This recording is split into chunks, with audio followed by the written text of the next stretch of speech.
Yo, what's up, y'all? We out here with another episode of Ngorii's Stories, and we are changing the game up. It is a nice day. The sun just came out, as you could probably tell by our washed out faces here in the camera in Berrien Springs, Michigan. Heck yeah. But I think today's podcast is really cool because it's almost a turning of a page, so to speak, for this podcast and what we're trying to do here. And my guest is going to help turn the page with me today. Really excited about that. Heck yeah. As we get into it, Ngorii's Stories, based on my Palawan name, Ngoriiakl, which means taking a step ahead.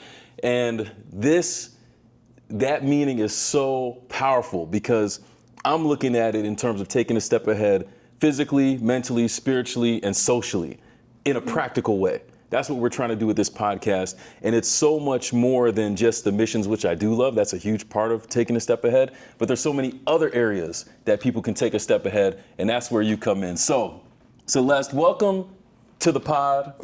Thank you. I'm going to give you a chance to introduce yourself. Tell the people a little bit about yourself. Oh, man. My name's Celeste. I just finished my junior year. I'm in digital communications. It doesn't sound as cool as when I used to say I'm in aviation because that's what I started at Andrews. I was flying planes, and now I'm in digital communication. It's a huge switch. And I'm minoring in marketing, and yeah, kind of.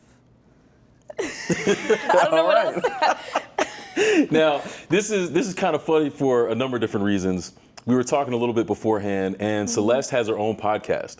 But Humble Conversations, go check it out. Yes, a plug. Give us a plug for your podcast real quick. Okay, let me explain a little bit about it. Humble Conversations is honestly just a place to have conversations that people don't normally have.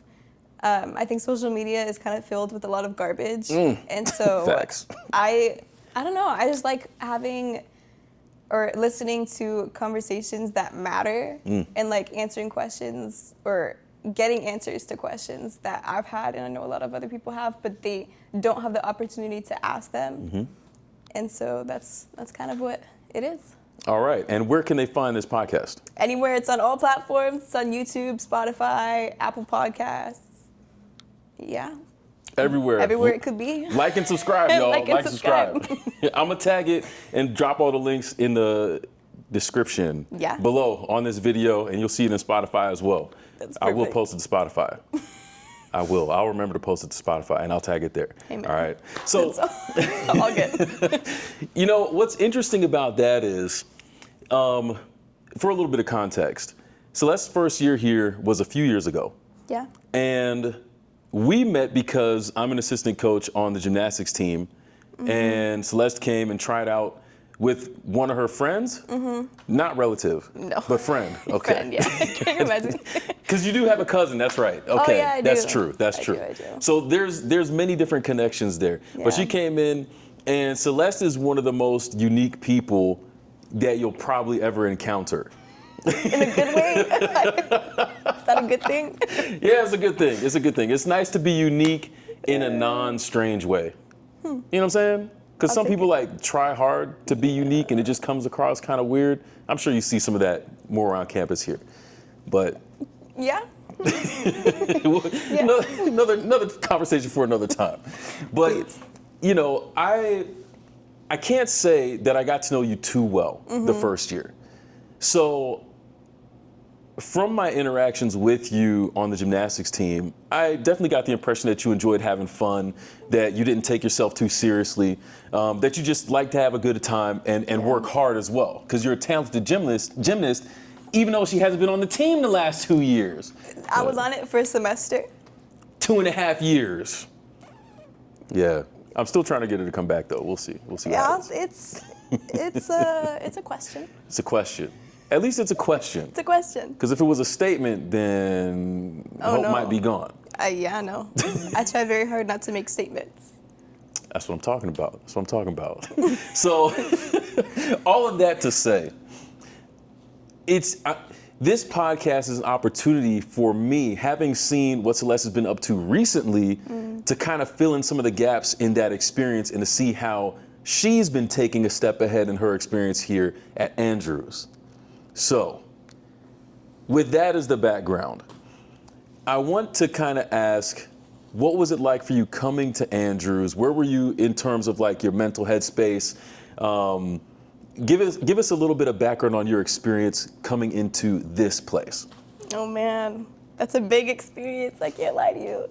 Because especially for all the people that know me, I kind of came here not caring at all about what people think of me. I didn't take myself seriously at all. I was honestly like, there was low-key nothing in my brain. Like I wasn't working toward any goals. I was just like, I was honestly lost. Like the only reason I came to Andrews and chose aviation is because I'm like, heck yeah, I could fly a plane. I could be in the sky. Which is pretty cool. That could be my career. And so there just wasn't really like a direction that I was going. I was just kind of living. And so I kind of acted pretty crazy. I don't know. It's not a very proud moment of mine. But yeah, how I got to Andrews specifically was because I didn't want to go to Southern. Ah. And it was kind of a question of, I also didn't want Adventist schools either, but that's another conversation. So it was between Southern and Andrews, and I really wanted Andrews, and so I chose a major that Southern didn't have. So that's also how I chose aviation. Man, I'm telling you, like, yeah. The start of my time at Andrews and after high school is definitely very different to where I am now. Wow. It's a lot. Yeah, and you're giving us the abridged version. Oh yeah. I feel like there's so much that you're keeping us from right now. I mean, not on purpose. I think it's just it's a long story, but also not a long story. I think it's just, I don't know, it's just the way, honestly, people ask, like, what was the moment that it changed for you? And I don't know. It just kind of, I just saw, especially in aviation, I was like, I can't picture myself doing it for 30 years and being happy. So it was just, I think honestly, as soon as I changed my major and I started thinking about the future, because I didn't think about the future at all. I'm telling you, I was just living in the present, the moment. It was really fun, I can't lie to you, but it was going nowhere. And so I think as soon as I started like picturing a future, it got better. That concept of like picturing a future, was there something that initiated that? How, like, because I understand being in a place, having fun, being present in the moment. Usually in situations like that, there is a catalyst that just causes you to reflect and say, I wonder. Do you have a moment like that? I know you said that there wasn't like a specific moment when things just suddenly changed, but. See, I try not to say it because it sounds corny as heck, but it's honestly like the reason why everything changed is because for the longest time I was like very self-minded. Like my life was mine, and so I could do whatever I wanted with it. But then when I started dating somebody, it became, dang, my life is not just about me. Like it's not, and I don't want it to be just about me, because where would that get me? It wouldn't get me anywhere. I wouldn't become anybody if I'm just thinking about myself. And so that's, as corny as it sounds, that's honestly the real story. It's not corny. It's pretty corny. It's not corny. The reason I'm gonna say it's not corny is because we live in a pretty selfish world. And I have had my own experience with being selfish and questioning how selfish I am.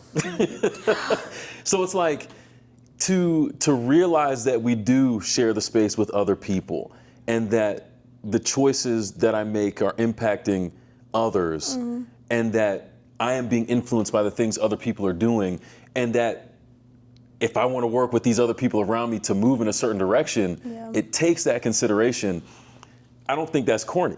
I guess it's not. I get what you're saying, because it's like, the relationship, it was dating. But nah, like for real, we live in a world that is so self-centered, and we were talking about social media earlier. You look at the way that people communicate on social media, and I'm guilty of it too sometimes. I don't know these people, but look at how I communicate to them.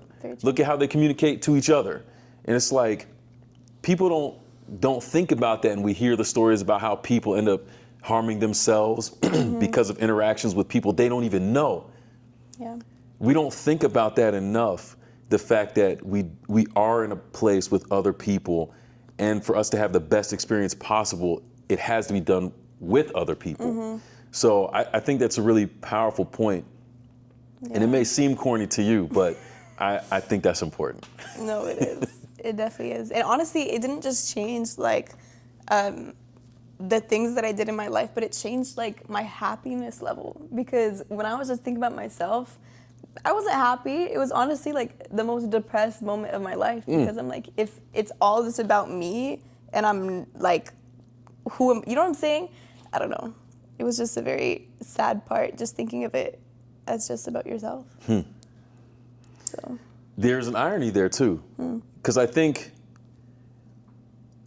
when we think about, let me do this for me, the thought process behind that is that I'm going to get all the happiness for me. yeah. So it's a very opposite thing to hear expressed. Wait a second, living this way and thinking I'm going to get this actually makes me more empty. Oh yeah. And there's something about living on purpose for others that changes that and actually fills you up. Yeah. That's true. That's true. You would think that like being able to do everything you want and not thinking about it, not being scared of what people think, you'd be the happiest. But it's not. Wow. That is crazy. Yeah. So, I mean, how does an experience like that, it's a crazy catalyst, because it does also come from a place you wouldn't expect in terms of a relationship. It's a college campus. Like, people are going to do whatever they're going to do. You're going to have people dating and so on. But I think it's actually more rare to hear somebody say that's their big takeaway from a relationship. You know what I'm saying? So how did that moment change the way you started looking at other things and how you embraced your experience here? Dang, that's like a big question that I don't know the answer to. I think I don't know, as soon as you think of it as like for one person and it changing like the way that you see it with that person, it just changes your whole life. And honestly, for me, I kind of took it a little too harsh or to the extreme. And I was like, oh, if it's not just about me, then I want to help every person ever in the world. And I want to, go and become, I was looking into social work a lot because I see like the need for it, and I desperately found like purpose in helping people, that I took it to the extreme of like actually physically helping them, which is not a bad thing. I'm just saying that like you can still help people without going to that much of an extreme. So it's a journey, I think. Again, I don't think there was like a specific moment where it all changed, and yeah. I don't think that actually answered your question, but there's yeah. Here's another thing I forgot to say.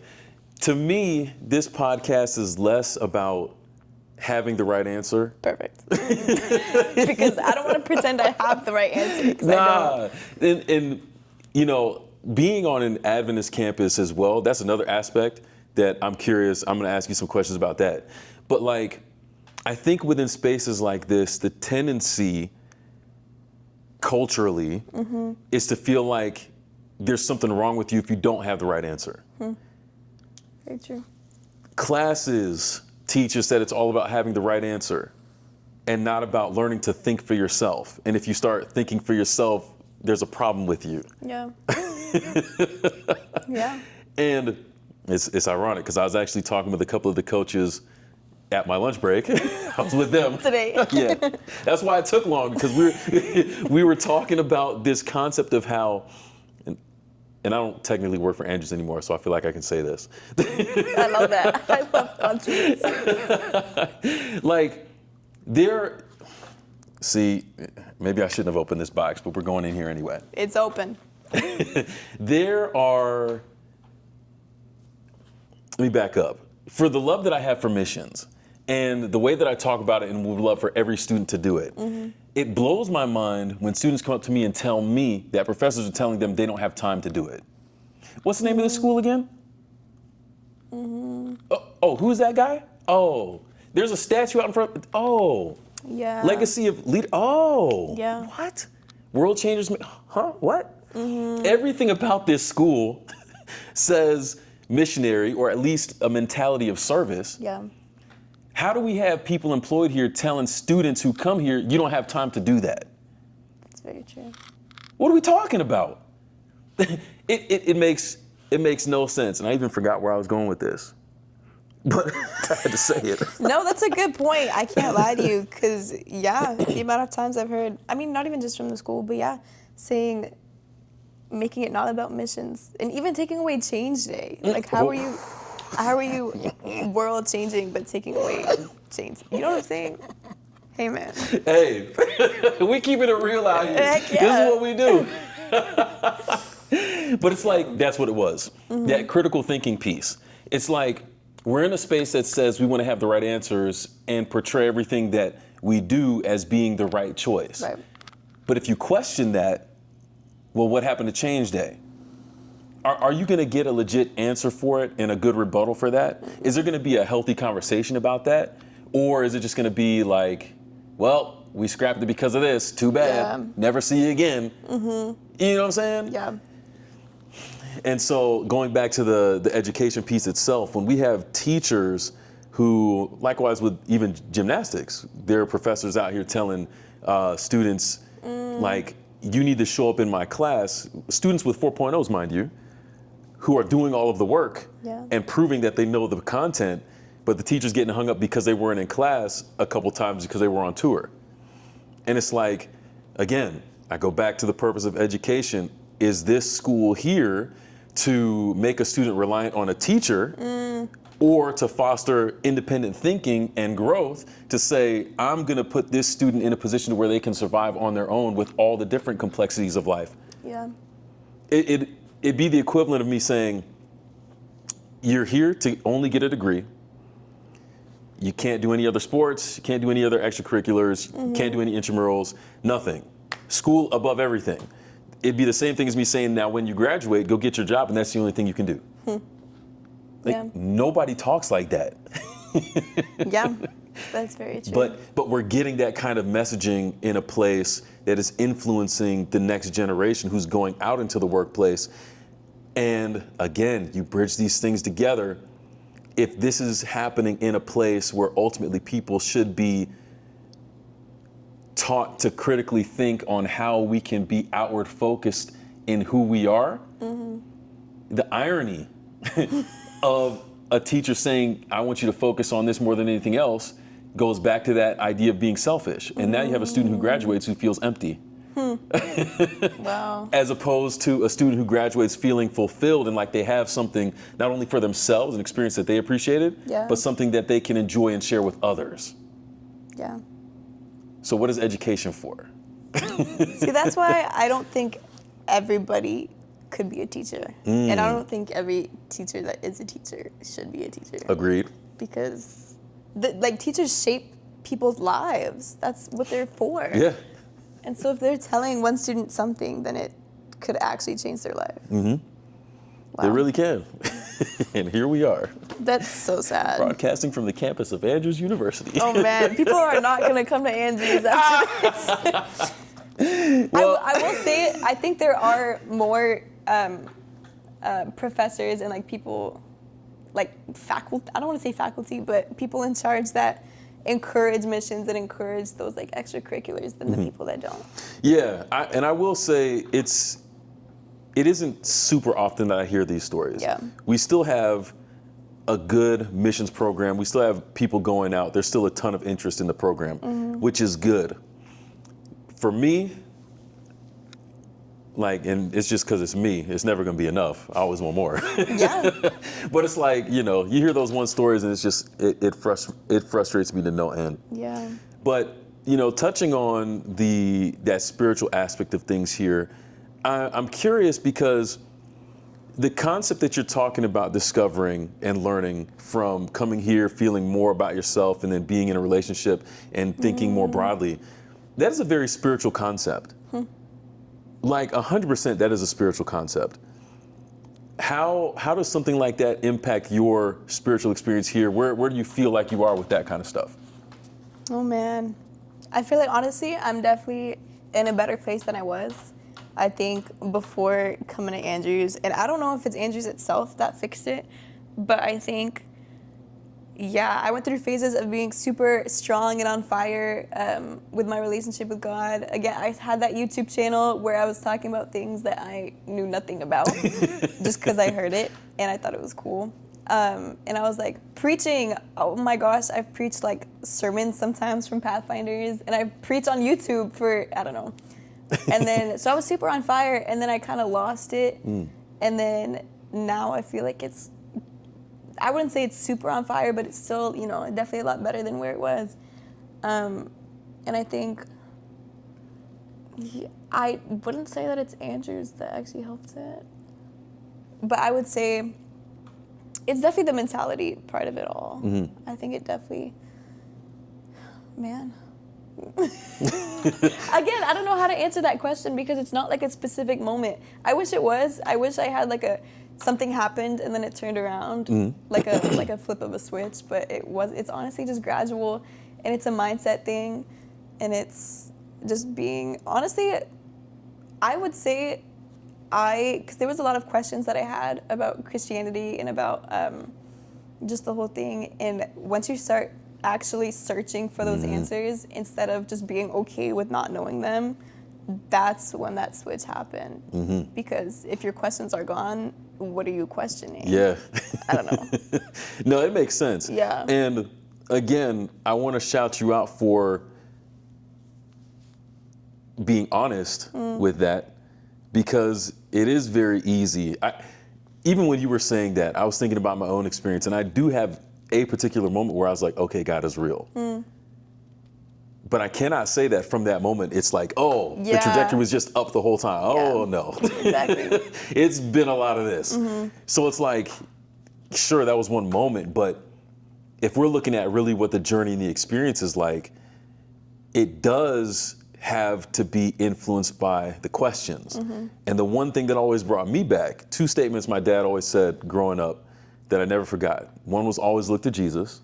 The other was always ask questions. That's good. And I didn't understand it at the time because it felt like any question I asked was received wrong.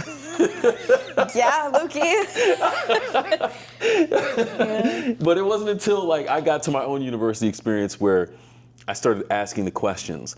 And to your point on Andrews maybe not being the place that caused it, what I can say to that point is there is something about the environment that you're in that is conducive for it. Yes.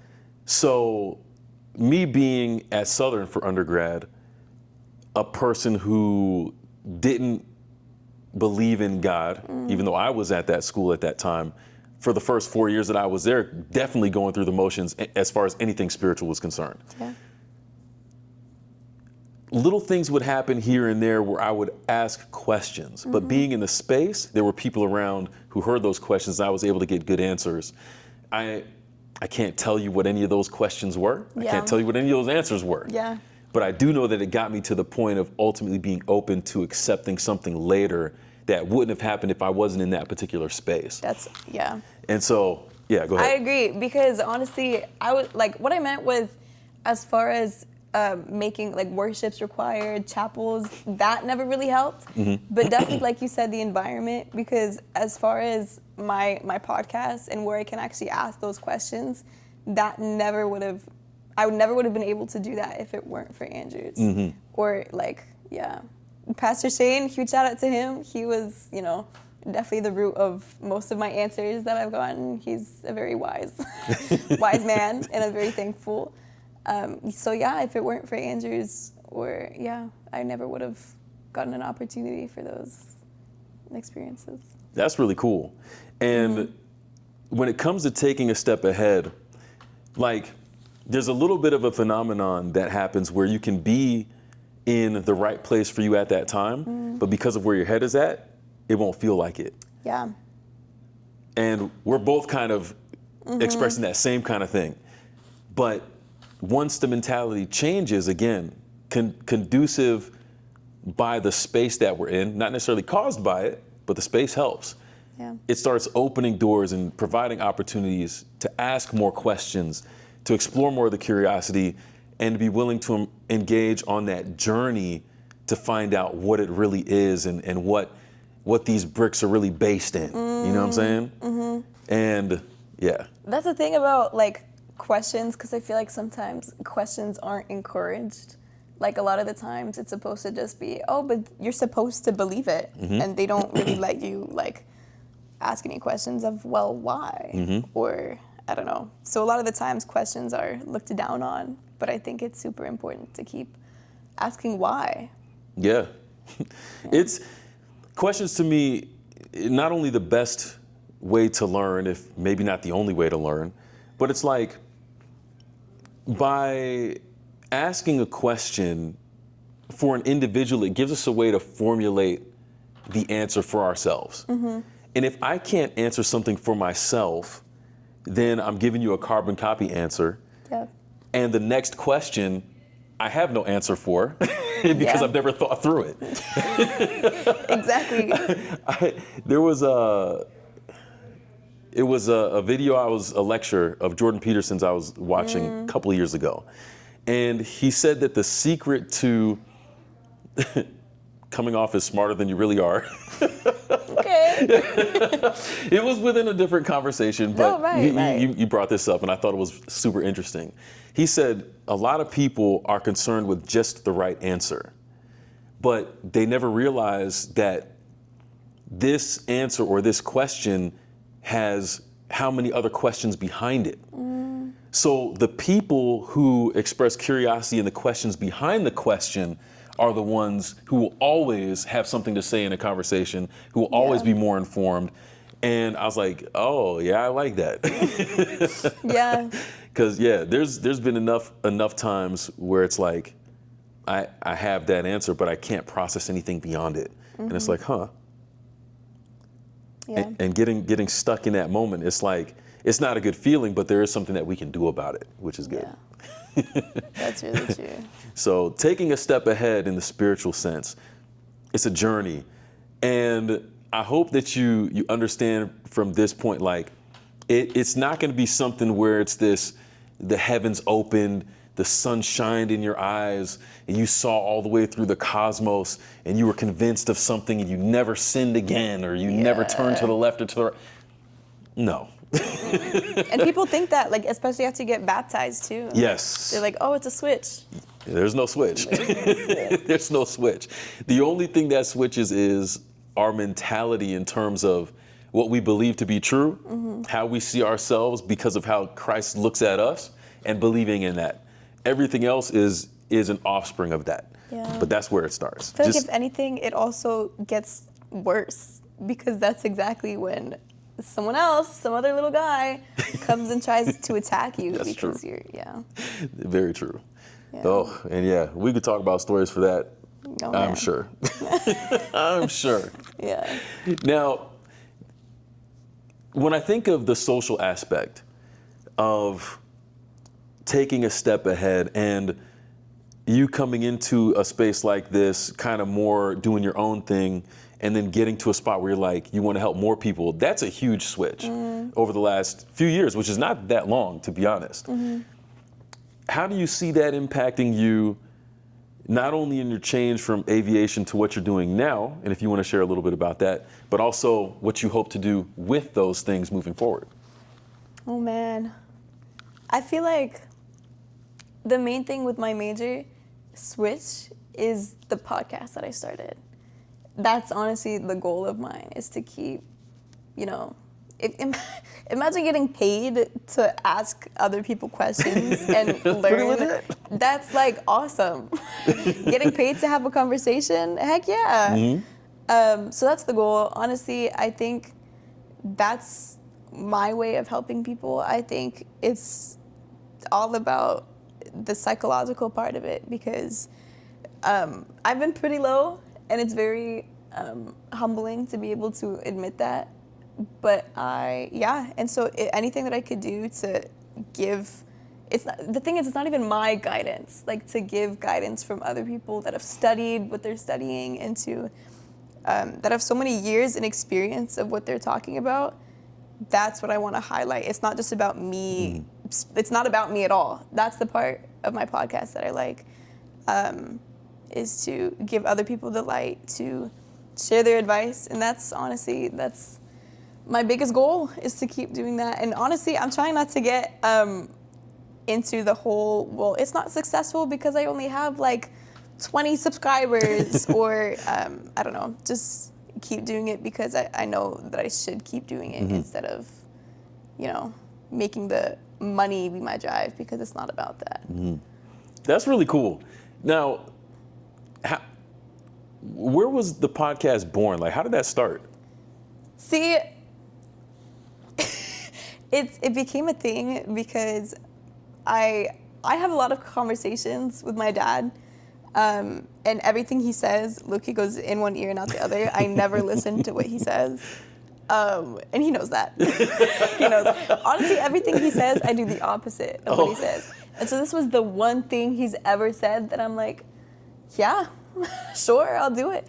And it was just, he's had a lot of ideas for me to do and to start, like little businesses that I should start. But this was the one where I'm like, yeah, I could actually see some purpose in it. And I would listen a lot to other podcasts that did the same thing and would have very different opinions talking about the same thing. That's kind of what I wanted my podcast to be, having two different opinions, and they talk about it, but in a way of them not saying, oh, my opinion's right and my opinion is fact. And it was supposed to be like, this is why I believe what I believe, and this is why I believe. You know what I'm saying? Just giving them light to explain what they believe, and just giving light to them. And so that's kind of where the whole podcast thing started, was, I don't know. I'm very glad I started it, because it was, honestly, that's part of why, like, me not caring what people think, that's why my podcast ever started. Because imagine I did care, like, oh my gosh, I'm not good enough, like, I don't think I am an extrovert. And so imagine I was like in my head overthinking, like, oh my gosh, I can't do this. No, you just gotta do it and start it. And no matter where you're at, and if you don't think you're qualified enough, who cares? That's true. No one's ever qualified enough. Just do it. It's amazing how, from where you started to this point, the same thing that was part of or contributing to your emptiness initially, now in this context is contributing to your success. Yeah. I couldn't explain it. I don't know what that is, but that's really, it honestly, like, it's just about how you use what you have. Because it's the same thing, not caring about what other people think, but it's about if it's a good thing or not, and only you can change that. Yeah. I like that. I like that. So you have a year to go here. Yeah. What are some of the goals or things that you'd like to do to keep moving ahead in your experience here?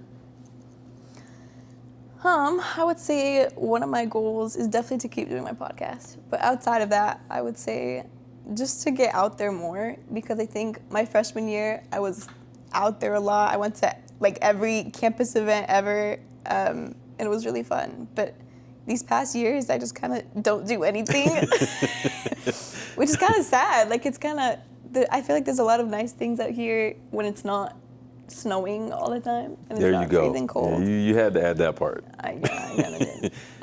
But other than that, 61 degrees right now. It might be snowing tomorrow. Snowing tomorrow? No. I'm joking. Oh my God. Let's say, because 32 is 0. Don't 0 ask is freezing. Celsius. Yes. Yeah. So what would be a warm day in Celsius? Like a warm day where you could wear shorts and a hoodie. Like 20 to 19 degrees. I don't know. Okay. Yeah, it's pretty warm. So yeah, it'd be like being 20 degrees today and 0 tomorrow. Yeah, That's what Michigan that does. is, yes. Yeah. Okay, I got what you were saying. I thought you were actually saying it's snowing tomorrow. No. No. I mean, you never know. You never. That's it, exactly. Because it is Michigan. It is Michigan. But yeah, go ahead. Anyway, yeah. I would say just keep doing things. I was talking to my friend about it, is we should just do everything. Like, we even have like tennis courts. We're like, let's go play tennis. So that's a goal of mine. A goal for next year, my last year, is to just develop as many random skills and hobbies that I can. So even if tennis is not a skill, I think it's a skill. It's just something, you know what I'm saying? So just do whatever. But in a good way this time. In a good way. How do you think it'll be navigating that balance between accomplishing your goals and kind of the purpose that you see in relating with other people? What's your perspective on that? What do you mean by that? Like, school, we talked about teachers here who are very like one-track minded. Yeah. And it can be challenging at times to balance some of those things, especially going into a senior year. How do you think you'll be able to handle that? What things might other people in a similar situation, how you know? I see. Honestly, I would say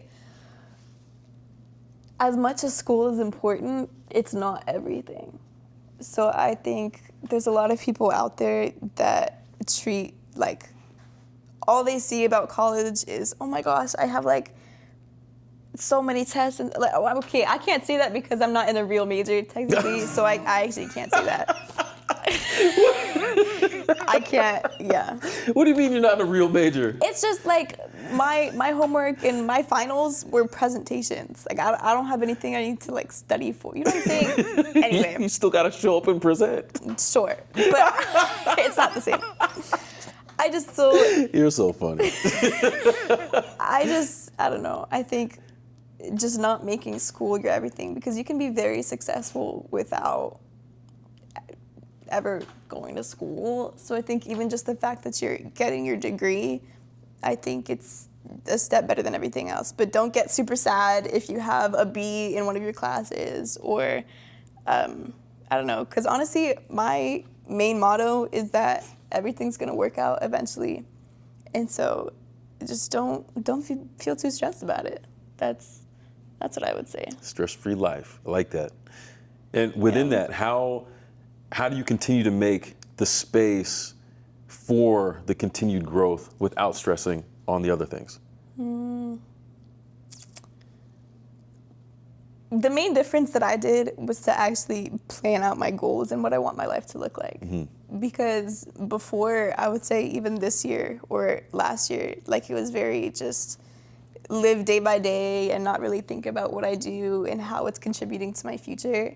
But I think once I started actually thinking about what am I doing and how, because the things that I heard this quote, and I want to say it again, is the things that you do today is how your life will look like in the future. And so just being conscious of that honestly changed my life. Like if I keep eating like garbage and if I keep eating like fast food every day, because oh my, freshman year, bro, I'm telling you, I gained like 15 pounds. Oh, just eating. Freshman 15. Like, it's dangerous having the McDonald's right there. It's true. Anyway, Well, we don't have Taco Bell anymore. I know. Well, that's the healthy option. That's true. Anyway, just like, yeah, I could go day by day eating whatever I want, like watching whatever I want and doing whatever I want, but what life is that building me? So that's my biggest turn point, I guess. Okay. No, I like that. When it comes to that level of mindfulness, do you have some things that you do now that maybe you didn't do back then that help you keep on that track? Man, I would say there's a lot, but I think there's a lot more that I wish I would be doing. Like, I wish I was someone that liked to read because, man, it's hard. Like, there's this good book that I want to read. There's like 5 books, actually, that I have that I just can't get myself to stick to reading because it's just so hard. So that's something I wish I did. Something I actually do. I think it's all just mental. I think that's the biggest thing. I think maybe eating. I go on random like month diets, I guess. Like sometimes I'm like, oh, I'm gonna eat no cheese, or I'm gonna eat like dairy free.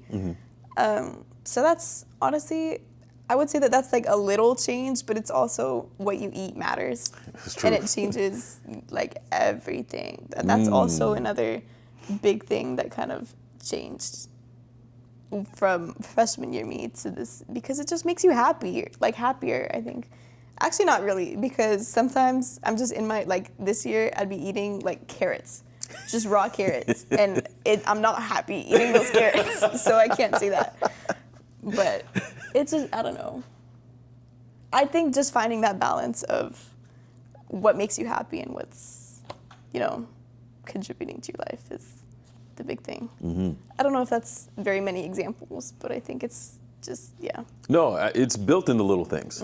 So, and I think there is this big misconception about to make big change, you have to do something big. Like there's that statement of if you want something that you never had, you had to do something you never did before. But it's like a lot of times people are doing, as a gymnast, you understand this. A lot of people can be doing the thing that will get them the skill. They may just not be doing it enough. You know what I'm saying? So it isn't that I have to do something different and completely change the game up. Sometimes it's just instead of being mindful of what I ate one time, maybe doing it for 3 days in a row. Yeah. Yeah. So it's those little things and changing that conception, because a couple big concepts, the next one, it kind of goes into that, this idea of what it means to succeed. Before, it seemed like your idea of success was not going to Southern. Man, that's so sad, but that's so true. Yeah. But I think it's fair to say that that's changed now. It's fair to say. Yes. So it's like when you look at success in that regard, how has that changed for you? That's the first part of the question. The second part of the question is, how do you see goal setting as contributing to your success? Whoa. I like the second question. What was the first question again? It was how you see success, how that's changed. Man, how has that changed? See, that's the importance of asking yourself questions, because then you get answers. Man, I don't know. Because I did see, that's a crazy thing to say, that I saw success as not going to Southern.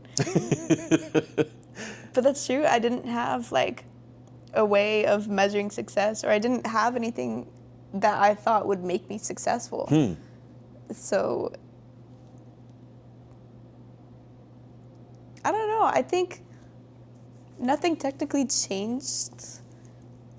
Because I think my goal, when I was young, like before, the way I would define success was being happy, I think.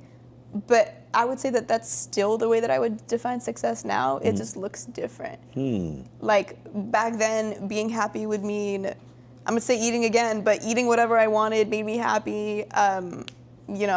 Acting like a crackhead made me happy. Like, I don't know. It sounds so funny to hear somebody say that. She don't mean actual crack though. Come on now. No, never. But even if so, this is a judgment-free zone. For the record, right? Judgment-free zone. But yeah, it just looks different. Like now, I would say happiness looks like working for something. And so, yeah, that's that answer. The second answer was, how does goal setting? Yeah, how is that changing? How is it contributing to your view of success? Yeah, I would say back then I didn't have any goals. So I think I've said this already, but I didn't know where I was going. Like I was walking around like a headless chicken, basically. Like just living every day, taking it day by day, but every day was the same. And so I would say setting a goal is you just work, like you know where you're going and you know why you're doing what you're doing and everything has purpose. That's exactly why I think goal setting is good, because it gives you purpose in what you're doing. Mm-hmm. Yeah. Now, we did touch on like the big goals and doing the smaller things consistently. How have you found those smaller goals, the consistent ones that make it easier to keep on pushing forward? What does that look like for you? I would say, I think, I don't want to use a quote, but I think it's the little things that you do every day that makes up your life. And so like when people say, if you make your bed in the morning, that's going to shape the rest of your day. I don't make my bed in the morning, but I wish I did. But I'm saying like, it's literally the little things that you do that make your life like what it is. Mm-hmm. And so, yeah. What if people have a perspective that the little things are not big enough? I was gonna say you're wrong. Like I don't, but I can't say that. Like. I mean, I only throw that out there because I'm No, sure I know. It's valid. we hear people say stuff like that Exactly. all the time. They don't want to. The little things are not big enough for them. Exactly. It definitely, even the quote you said earlier of doing something you've never done before, like that's, I used to hear that quote and I was like, whoa, that's like a really good quote. My mind is blown until you actually think about it. But it genuinely, if you take the time to think about it and you think of like literally the little things, like if you take the stairs instead of the elevator one day, like that's such a little decision, but that could make you fit in like 6 months. And so it literally is just the little thing. The little things add up. Like that's also a quote. The little things add up. So it's honestly, it all just depends what quote you live by. Mm-hmm. And it's crazy that a lot of the quotes kind of contradict each other. Yeah, that's an interesting piece right there. It is. And if you never ask questions, you never know. You'll never know. You'll never be able to sort through it. Yeah. That's interesting. That's my thing with social media, is because social media low-key gives like 5 different pieces of advice that all go in the different direction. And so you just, bro, be careful who you listen to, because it's not all. Yeah. Yeah, I'm glad you said that, because all of these things that we're talking about, whether it's how to set goals, what kind of goals are worth setting, perspectives on success, where we get these ideas from are important because they influence so much of how we act. What's been helpful for you in sifting through some of that? Like the things that you do that define success? I would say, how do you determine a better source than a not so great source to influence the way that you think about goals, success, and these other things? Oof. Man, I wish I had an answer to that, because that's honestly, it's a daily struggle. Like it all just depends, like what you listen to. I think it's just personal. Like it has to be you using critical thinking. Like it's not a cookie cutter answer for everybody. It's not, oh well, this is the answer for me, so it's got to be the answer for you. It just doesn't work like that. That's an important perspective to have. Yeah, it's not all the same for everybody. Yeah, and it's like on the spiritual note, that point right there, it's a huge issue. It's like cookie cutter Christianity is a phrase I said maybe for the first time in a paper that I wrote for a class maybe a year and a half ago. But it's like this idea that success looks like this. And because success looks like this, your experience has to look like this, this, this, and this, and this at each and every part of this journey. Yeah. It's like, that's not realistic. There are so many different people, so many different backgrounds, so many different factors. Yeah. And it's like, if God wanted us to all be the same, he would have just made a bunch of clones. Yeah. but we're not. No, that's really true. That's like saying, oh, we need more doctors, so everybody ever should go be a doctor. Yeah. And then there's nothing else for... It doesn't make sense. No, it doesn't. But that's the funny thing. When you think about it, a lot of these things that we just take in stride actually don't make sense. That's really true. Even when it comes to like when people say, oh, well, this is how I lost weight. So then everybody tries to do the same thing, but it doesn't work for them. It's like literally just find what works for you. Yeah. And it's annoying. But it takes work. It takes questions. Exactly. But you have developed that skill. You have to be willing to do that to get to that point. Yeah. There was something else. Oh man, it slipped my mind. It was on the spiritual piece. I wanted to come back to it.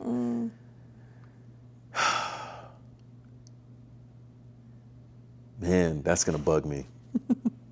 I'm so sorry. No. I had it.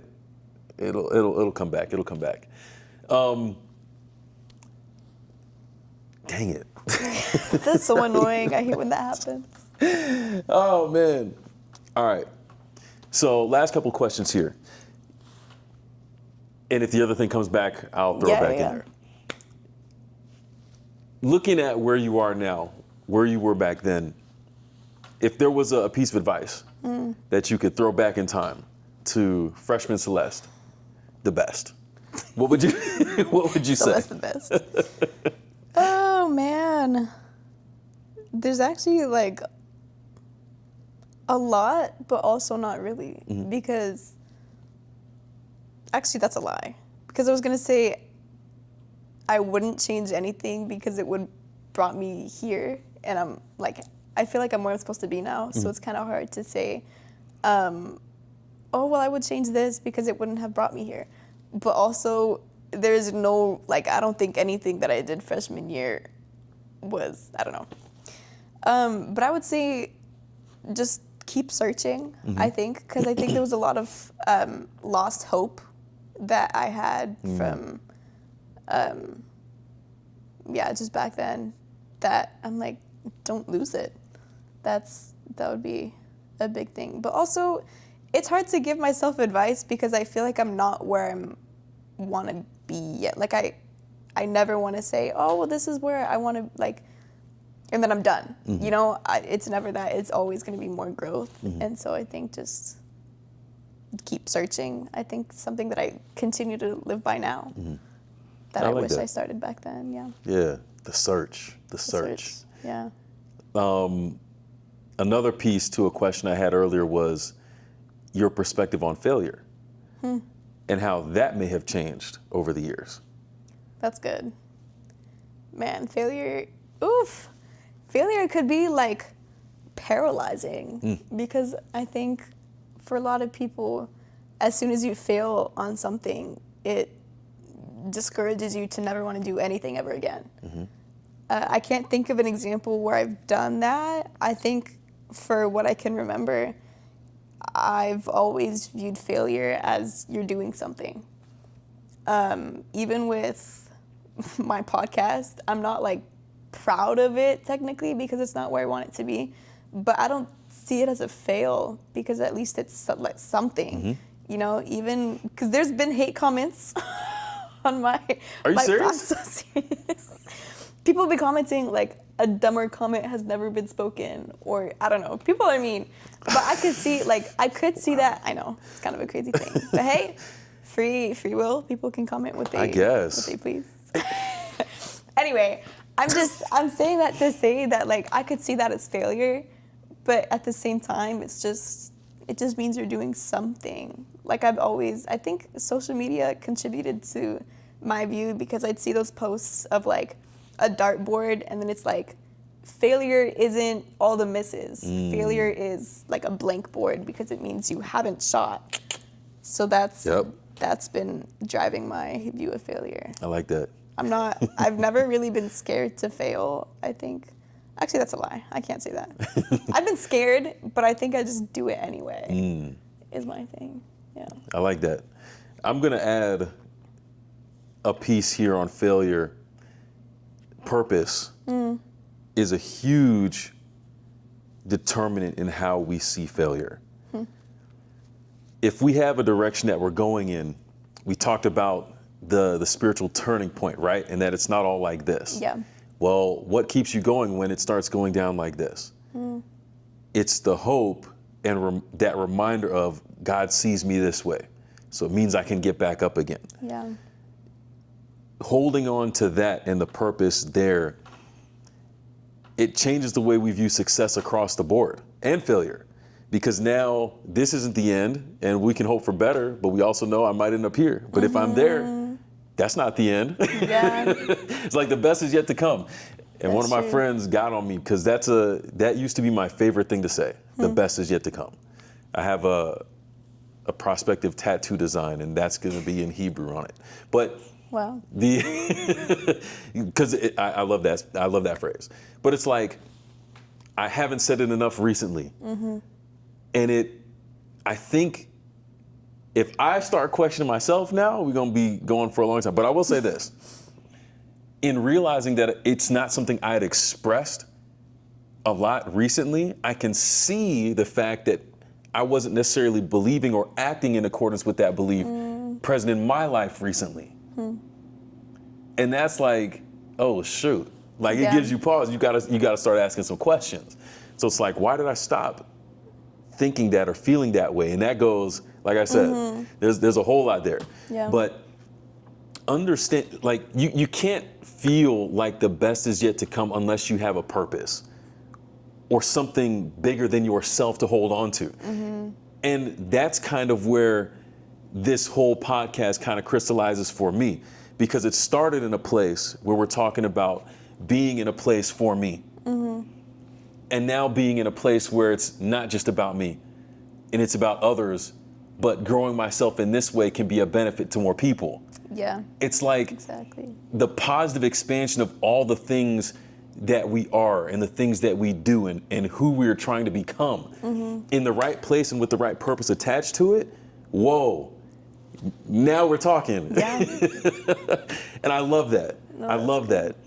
That to me is the beauty of taking a step ahead. That's what's possible when we can latch onto that purpose and say, you know what, I'm going to take a step in that direction. Because it could be, I mean, and we've talked about it, from the physical aspect to the spiritual to the social to the mental. Yeah. All of these, there's something there, and it doesn't have to be this grand moment, that super revelation thing. It can be something so small. It can be something so small you don't even recognize that it happened, and you just wake up and you're like, wait a second, now I think about this differently. Yeah. And the good thing about that is that it's something accessible to everyone. We can all take a step ahead in more ways than you think. And it doesn't even have to be a big step. It's still a step. Still a step. That's like what Coach Richie always says, just be 1% better. 1%. Don't worry about like the 50% or whatever. You know, Just Coach 1%. got that from me, right? Did I see it? Yeah. That is so funny. 1%. That was my statement. That's like trademarked by him. Like everybody knows it as his saying. That's so sad. This is what happens when you don't work on campus anymore. You can't. All my sayings and all my stuff is getting stolen, and I can't defend myself. That's so funny. It's my fault. Well, that was exactly what you were saying, though. It's a good quote. So it's a good quote. It's a good quote. All right, Celeste. I've had a lot of fun here talking with you today. I want to give you the chance to wrap it up, give a conclusion, anything that you want to say, anything else that we didn't touch on, anything that you feel like you want to get out there. Floor is yours. That's good. Honestly, I felt like you recapped it really well. Like everything that you just said was exactly like, I think it was perfect. I will say another one of the things that's kind of changed my life the most is I used to think vision boards and like picking a word of the year for the new year was cringy. I thought it was stupid. But honestly, that's kind of what changed my life because, again, it's planning out, like knowing where you're going and what you want your life to look like starts with the smaller steps of every year, like taking it year by year. It's not just about like building your dream life starts with this year, like it starts now. And so I think I made a little vision board for this year, and it's the background of my computer screen. And so every time I see it, I'm like, what am I doing to make my life look like that now? And so I have a picture of someone with abs on there, and I'm like, what am I doing today to make me have that? So it's the little things. Gymnastics. Hey man, I'll think about getting back into it. That's funny. I'm just messing with you. But yeah, that's kind of not really. Anyway. No, I like that. You do have to be able to see it. And it can be, again, the simplest thing. It doesn't have to be the grandest or the thing that's so far out of reach. Yeah. Like, it can be small, but we encourage you, like, whatever that thing is, be willing to think about it. Be willing to allow yourself to see that as a possibility. Because once you do that, you'll start asking more questions about how you can do that. Yeah. Like, be willing to do that. And I think for me, to kind of conclude it, that's what I hope this does. We're real people here. We haven't expressed any kind of professional, I can't even speak right, see? No professional capacity or whatever in anything. But we're talking about just being willing and open to taking the next step in your own journey, whatever that might look like. And just because we're sitting here in this podcast in this moment doesn't mean that we're at the end of our journeys. By any means. Not even close. We still have a long way to go in whatever directions we may go from this point. And that's okay. But open your mind and just be willing to ask those questions, and I think you'll be surprised at what you're capable of. I think it's fair to say that you're probably surprised at where you are now. I can say that I'm surprised at where I am now. Yeah. And it's only the beginning, because the best is yet to come. The best is yet to come. Hey. That's funny. Celeste, thank you for spending some time here on the podcast. This has been great. And as we turn the chapter into what this podcast is going to start focusing on in the bigger scale, like I said, couldn't have thought of a better way to kick it off. So really appreciate you making the time. It's finals week. Even though she's not taking any real classes, That's funny. it's still time that could be spent doing something else. So I really appreciate it. Thank you, for y'all who tuned in, I hope you received a blessing. I hope you got a little bit of something anywhere that you can take with you in your experience as you continue taking a step ahead yourself. But yeah, we're trying to level up out here. Do what you got to do, and tune in next time, all right? Check the links in the description below so you can check out Humble Conversations by Celeste. Anywhere that you find podcasts, YouTube, it's out there, all right? Check it out. We out here, and we out. I love it. That's so good. We out here, we out. Subscribe, like, share.